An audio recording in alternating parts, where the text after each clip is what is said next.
So now I'm glad that we can hear an Orthodox perspective on our topic by Father Dr. Milutin Janjic. And here is the presentation.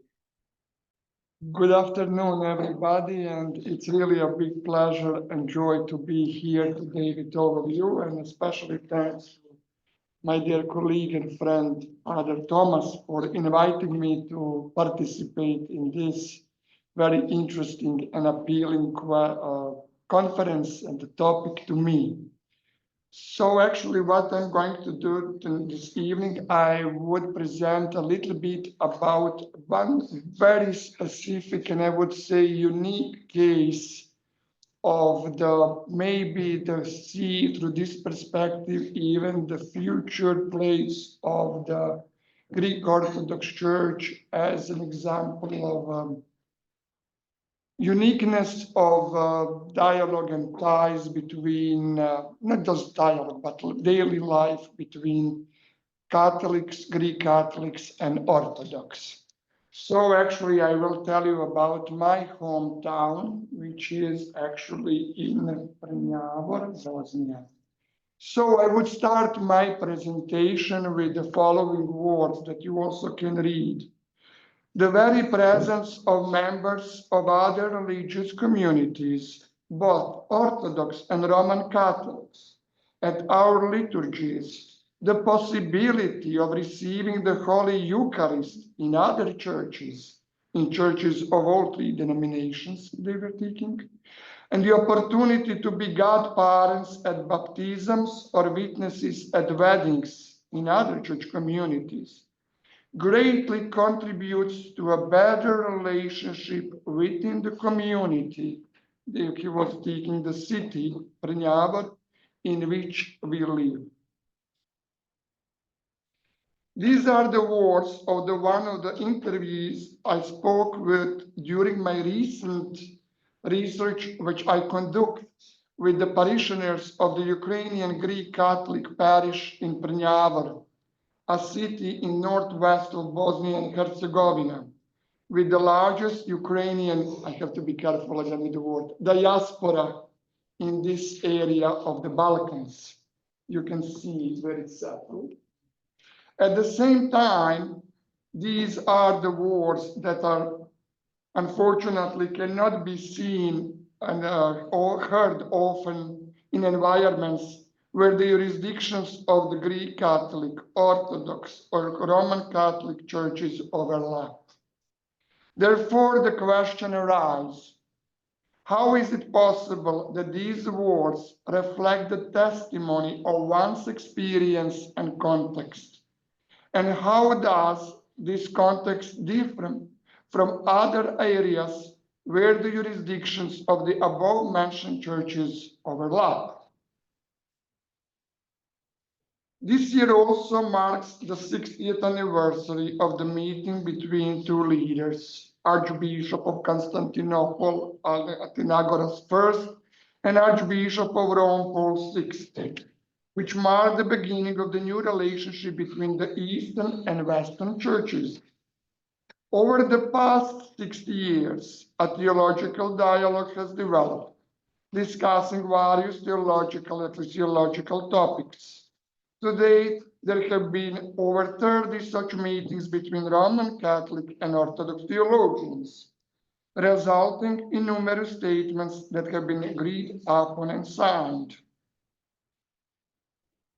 Two of those are particularly dedicated to the position of the Greek Catholic churches within the Orthodox Roman Catholic dialogue. First one was in 2000 in Baltimore, Massachusetts, which focused on the ecclesiological and canonical implication of uniatism.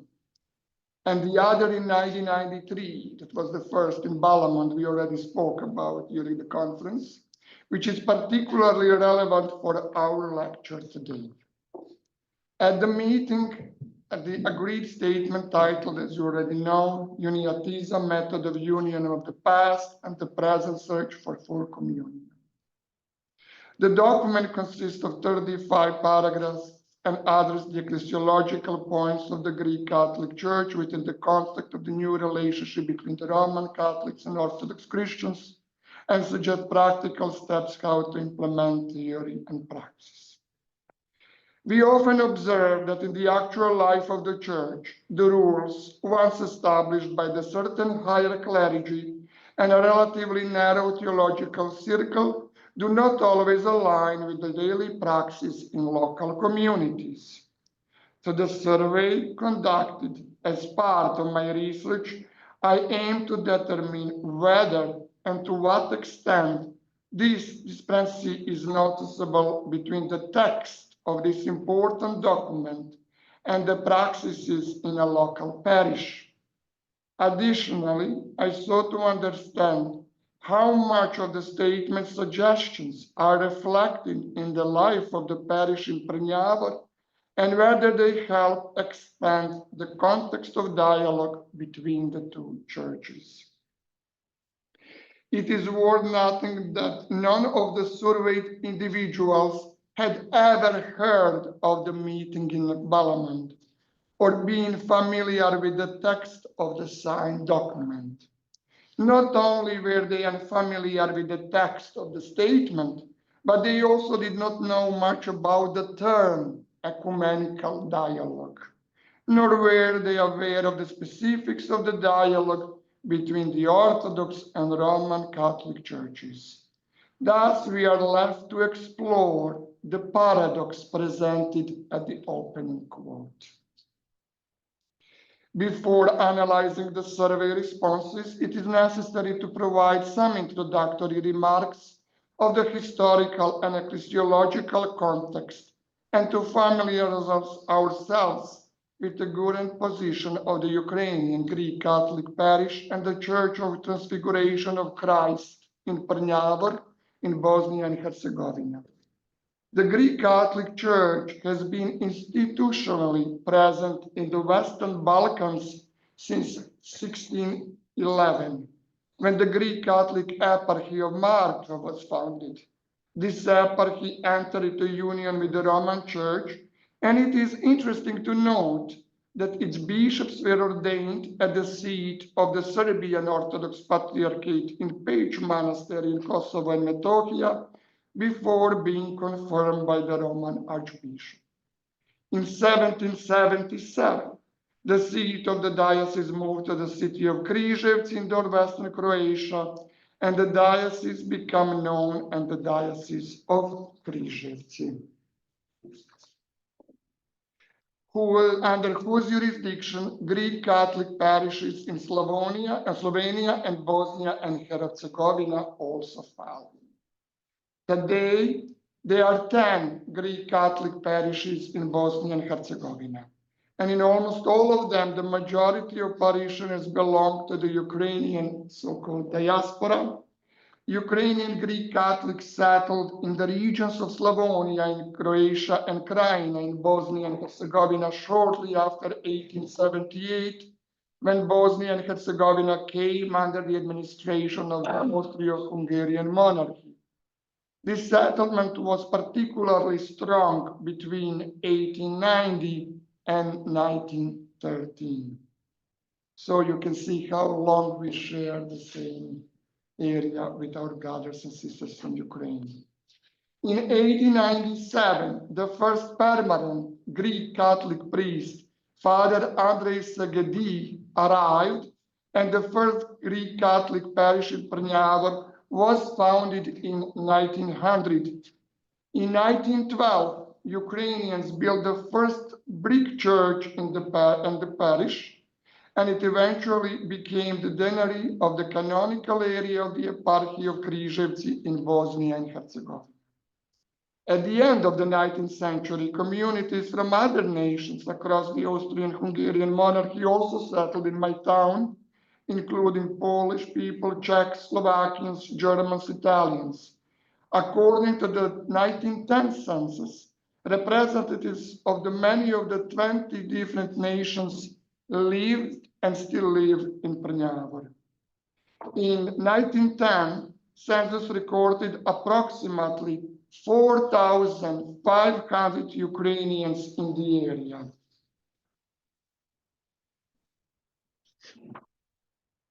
According to the census from 2013, the city and municipality of Prnjavor were home to 1,853 individuals from various national minorities, with the Ukrainian minority remaining the largest group. Unlike the Greek Catholic churches in Eastern Europe, the Diocese of Prnjavor operated with a framework that balanced the influence of both Eastern Orthodoxy and Western Catholicism until the civil war in the former Yugoslavia in 1990s. Unfortunately, the events of the war drastically alerted the demographic and religious landscape in the region. Despite these changes in the demographic picture, the local Greek Catholic parish in Prnjavor continues to be influenced by both the Christian East and Catholic West. The parish actively expresses its religious identity within the framework of these mutual influences, which is crucial to the theme of our conference. This vitality and activism of the local Greek Catholic community can largely be attributed to the active religious life of its parishioners, led by young and enthusiastic priest, Father Orel Zakaliuk, who himself is from my town, Prnjavor. To explore this dynamic further, I conducted a survey among the parishioners of Prnjavor Greek Catholic Parish from October 30th to November 3rd of this year. The survey is part of the initial phase of research on the local religious Greek Catholic identity and its exposure to the contemporary influences of the two major Christian denominations, Catholicism and Orthodoxy. This influence is examined through the lens of the Balamon document in 1993. The survey was designed to address several key aspects that shapes the religious identity of individuals. It includes demographic questions, as well as questions about the understanding of religion, identity, personal experience of encountering the influences of Orthodoxy and Roman Catholicism, the understanding of ecumenical dialogue, and the conscious or unconscious practice of such dialogue in everyday life in a multicultural, multi-ethnic, and multi-religious environment like city of Prnjavor. From discussions with the local priest and dean, Father Orel, I learned that the parish currently consists of about 250 households, one cathedral church located at the same street, and you can see here the picture from the beginning of the 20th century, on the same street as the Roman Catholic Church of St. Anta, built in 1909, and the Serbian Orthodox Church of St. George, built in 1888. Additionally, the parish manages 7 cemeteries, a spiritual center where summer camps were held, and a museum. The parish is also home to the Taras Shevchenko Folklore Society, which was founded in 1903. Since 1975, Ukrainian language instructions has been offered, and since 1992, Greek Catholic religious education has been recognized as subject in the primary schools. Since 2018, this has extended to secondary schools with the state educational system. Ukrainians, as a national minority in Bosnia and Herzegovina, have also political representatives in both the state and local parliaments, and actively participates in the Council of National Minorities in Bosnia and Herzegovina. As this research is still in the early stage, it is not without limitations, particularly because it involves a small sample size relative to the broader demographic landscape. A more comprehensive interdisciplinary approach will be necessary in future phases, involving experts from sociology, demography, psychology, history, and political science, not just theology, as is the focus of the current work.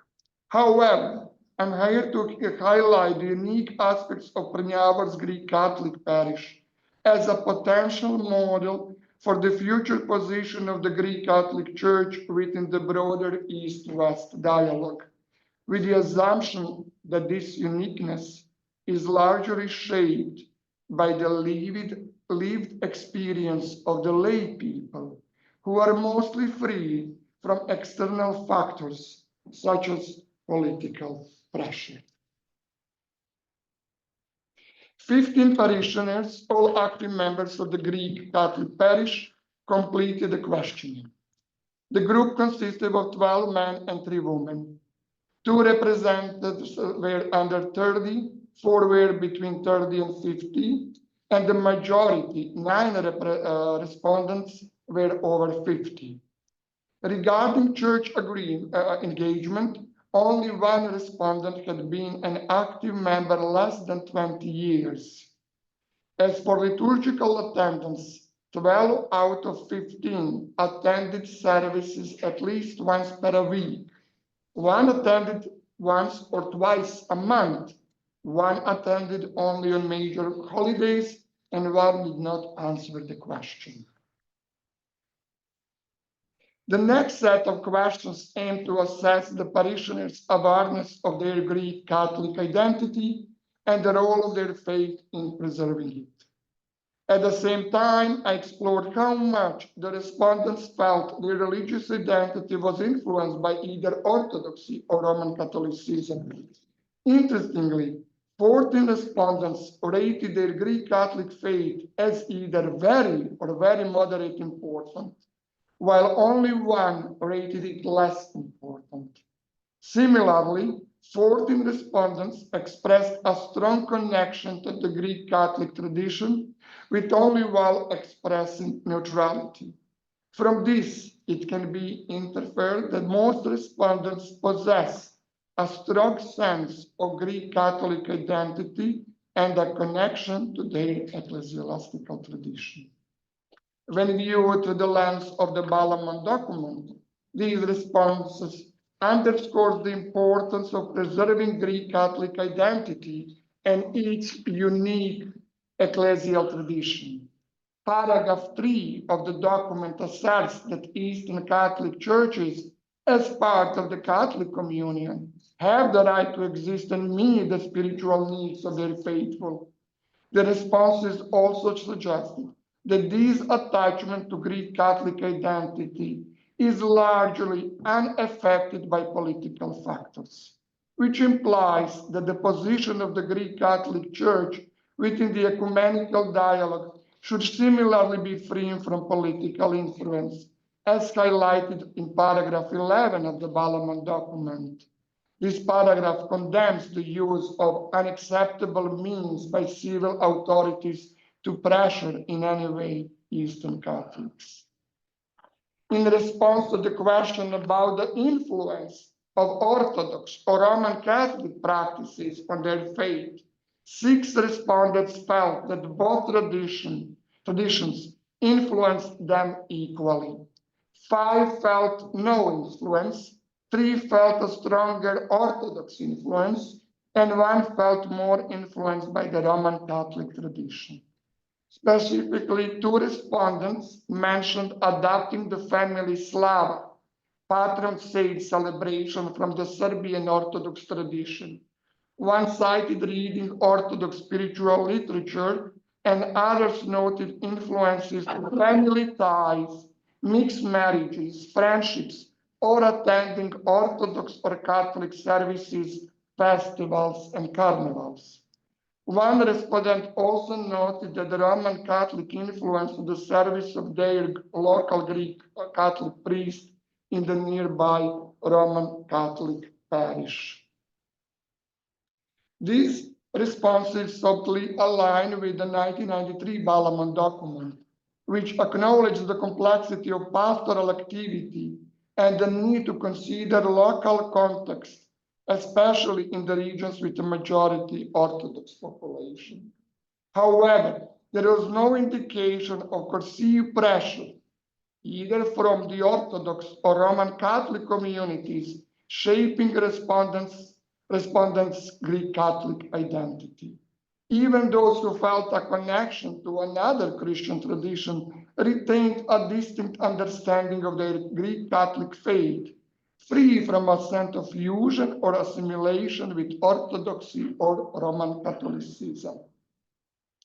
This is consistent with paragraph 14 and 15 of Balaman document. Paragraph 14 emphasized the concept of the sister churches, describing the ecumenical effort as a journey toward communion that respects each church's identity without absorption or fusion. Paragraph 15 underscores the ecumenical effort should not aim to convert members from one church to another, but instead to seek mutual understanding and full communion in faith. Interestingly, the responses suggested that the parish's local context goes beyond the theoretical and practical recommendations in the Balaman document. For example, paragraph 24 recommends allowing Eastern Catholics to freely choose between traditions without external pressure. Yet, the responses indicate that in the Prnjavor, there is a blending of Orthodox, Roman Catholic, and Greek Catholic tradition, while parishioners remain committed to their Greek Catholic identity. Paragraph 24 states that religious freedom should allow the faithful to express their choices without external pressures, particularly in conflict situations. The question regarding current challenges faced by parish also revealed valuable insights. 14 responses cited the primary challenge as the difficulty of nurturing and preserving the Greek Catholic tradition for future generations, not due to hostility from other denominations, but rather due to internal challenges. 4 respondents identified declining church attendances as the main concern, while others pointed to mixed marriages, passing of the older generation, immigration of young people, and the influence of the modern lifestyle as factors threatening the continuity of their tradition.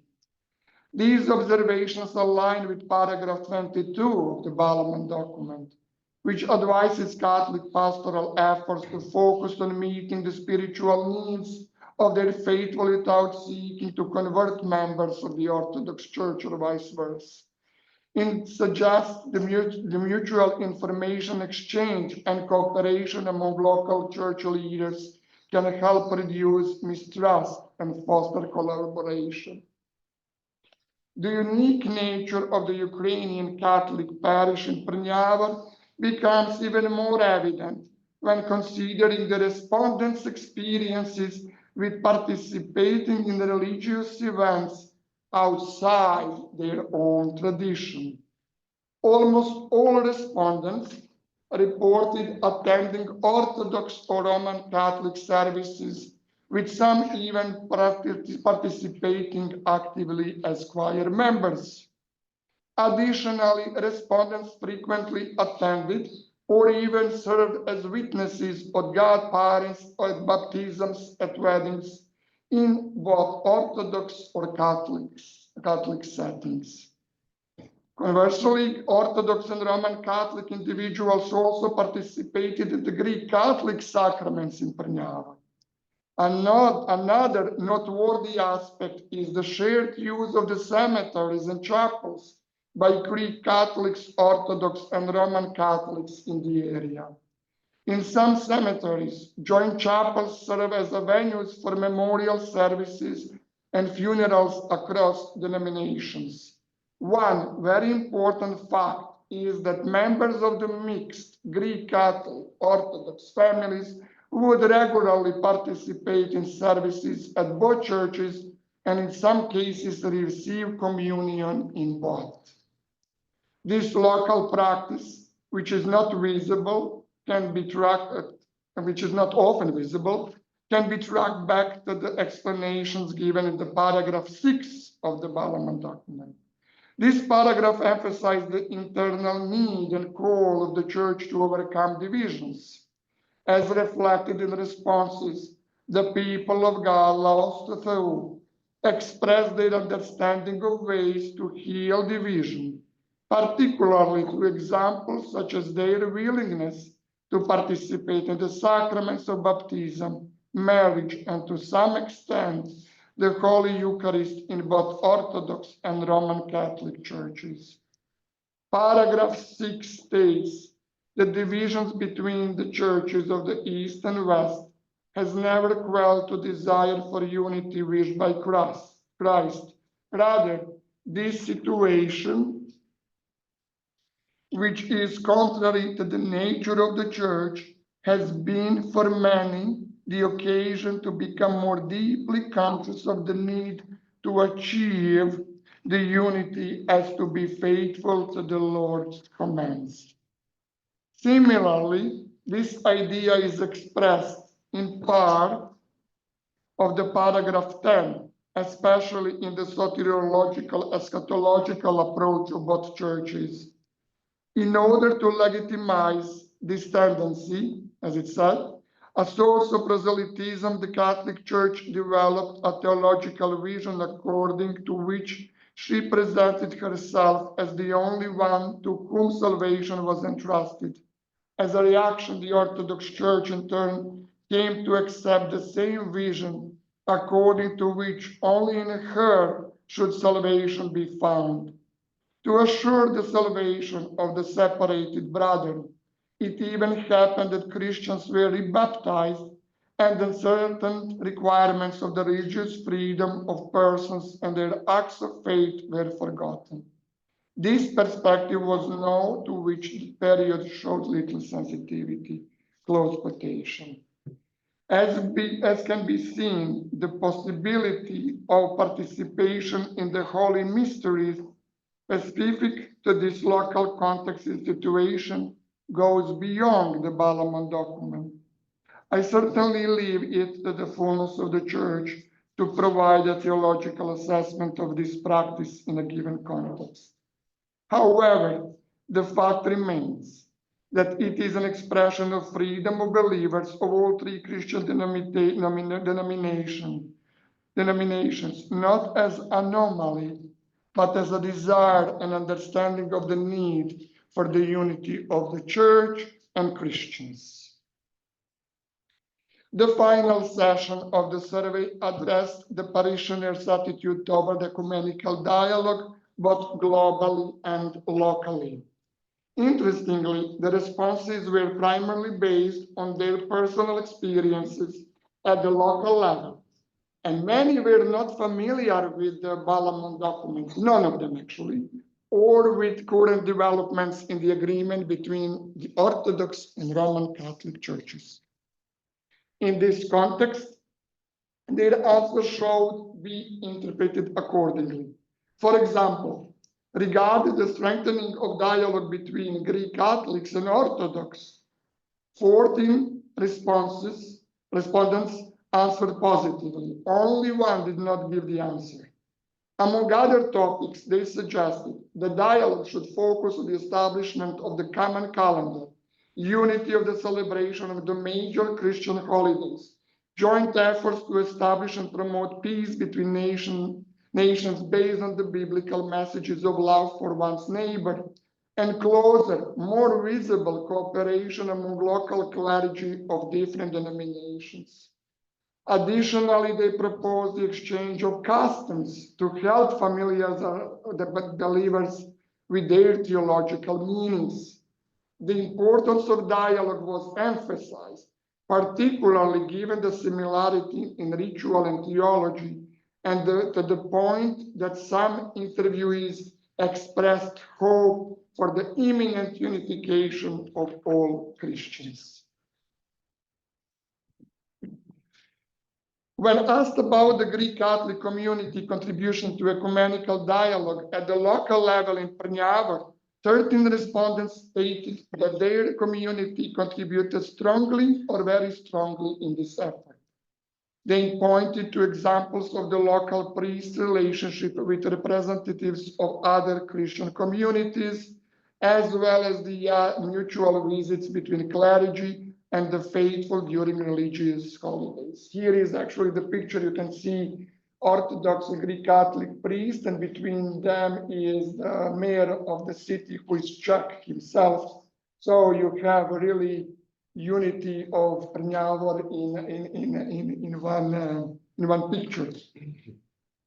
Respondents also highlighted the deep kinship, friendship, and neighborhood ties that exist throughout everyday interactions and shared participation in holy mysteries.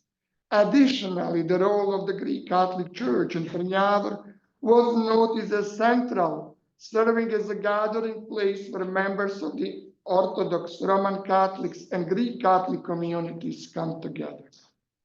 One suggestion for further strengthening ecumenical dialogue was for all church communities to focus more on charitable activities as unifying force.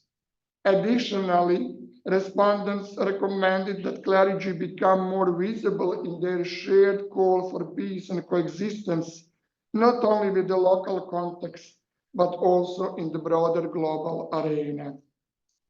In conclusion, regarding the future relations between the Greek Catholics and Orthodox churches, both locally and globally, 11 respondents expressed optimism, citing the historical experience of tolerance and coexistence at the local level as a hoping sign.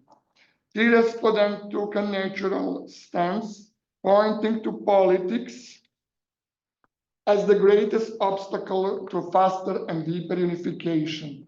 Only 1 response was pessimistic, and guess why?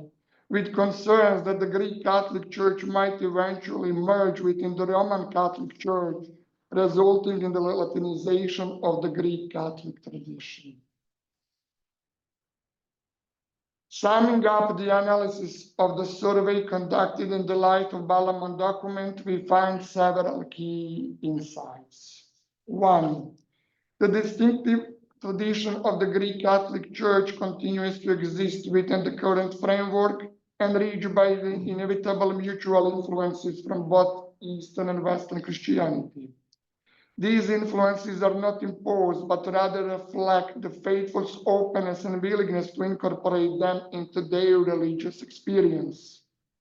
2, the influence of one tradition on another does not diminish in uniqueness or ecclesial identity, provided both that believers are afforded the freedom to understand and interpret their faith theologically.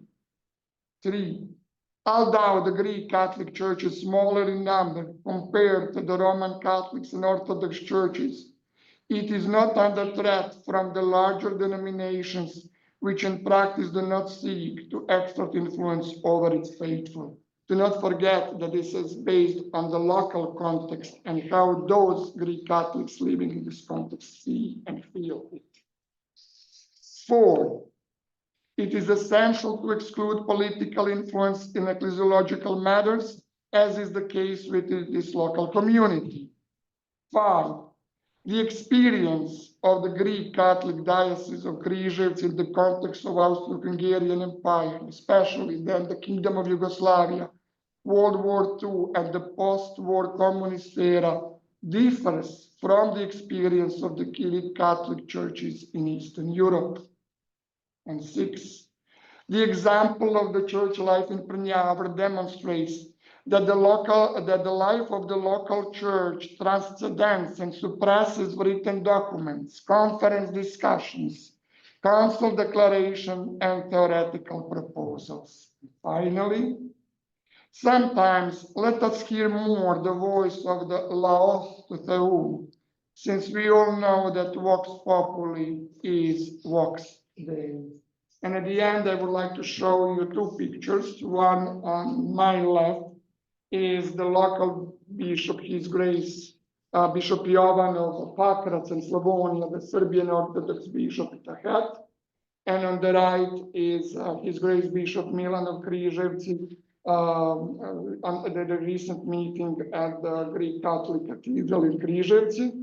And on the bigger picture, it's actually a meeting of some of us with the Cardinal of Stockholm and Scandinavia, with delegation of the Greek Catholic Church from Croatia and some of the Orthodox theologians from Sweden. And Diakoju, or thank you so much for listening.